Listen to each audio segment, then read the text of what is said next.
নবী আইছে তো আব্দুল কাদের জিলানীর কাছে, শেরে খুদা মাওলা আলী জানে কেমনে? এগুলা কিসের মুআমালা? পুঁথিগত বিদ্যা? কি বিদ্যা? কলবি বিদ্যা, কলবি বিদ্যা, ইলমুল কালব, ইলমুল আখলাক, ইলমুল আসরার, ইলমুল বাতিন, ইলমুত তাসাউফ। বাতিনি নিসবত কলবে কলবে, কলবের ভেতরে বাতিনি নিসবত, এগুলো জাহিরি কোনো নিসবত নাই। মাওলা আলী ডাক দিয়ে কয়, আব্দুল কাদের, আমার নবী গত রাত্রে তোমাকে 7টা ফু দিয়েছে তোমার মুখের ভেতরে। আমি আলী জানি, আমি আলী জানি, এই জন্য আমি 6টা দিছি। কারণ হলো আমার নবী হলো আমার উপরে, এই জন্য নবী 7, আমি নবীর নিচে, এই জন্য 6। আল্লাহু আকবার বলেন।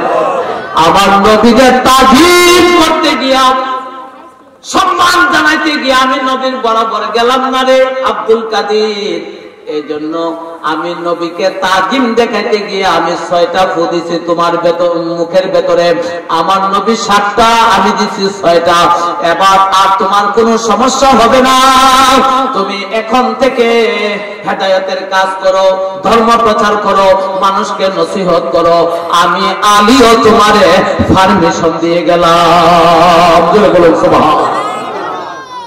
হুজুরে গাউসে পাক বলেন, এইভাবে আমি পারমিশন পাওয়ার পর আল্লাহর পক্ষ থেকে, রাসূলের পক্ষ থেকে, মাওলা আলী শেরে খুদার পক্ষ থেকে পারমিশন পাওয়ার পর আমি যখন ওয়াজ নসিহত শুরু করে দিলাম, প্রথমে মুষ্টিমেয় কিছু মানুষ আয় আমার মজলিসে বসতো। আস্তে আস্তে আস্তে আস্তে মানুষের অন্তরে আমার আলোচনার প্রতি ভালোবাসা লেগে গেল। বাড়তে বাড়তে বাড়তে বাড়তে এমনও কিছু মজলিস আমি করেছি, আমার এক একটা মজলিসে 70,000 শ্রোতা উপস্থিত হয়েছে। জুড়ে বলুন সুবহানাল্লাহ। কত হাজার? জুড়ে বলুন।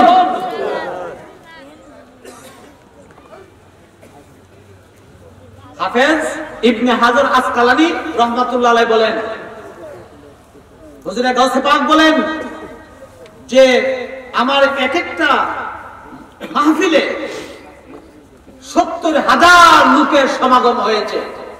এখন প্রশ্ন হইল, মাইক ছিল না, তৎকালীন সময়ে এই প্রযুক্তি ছিল না, এতগুলো মানুষ শুনছে কিভাবে হুজুরের বক্তৃতা? হুজুরে গাউসে পাক বলেন, আল্লাহ রাব্বুল আলামিন কুদরতি ভাবে আমার বক্তৃতা সকলের কানে পৌঁছাইয়া দিয়েছেন। প্রথম কাতারের প্রথম নম্বরের ব্যক্তিটা যেভাবে আমার ওয়াজ নসিহত শ্রবণ করেছে, 70,000 নম্বর মানুষটাও ঠিক এইভাবে আমার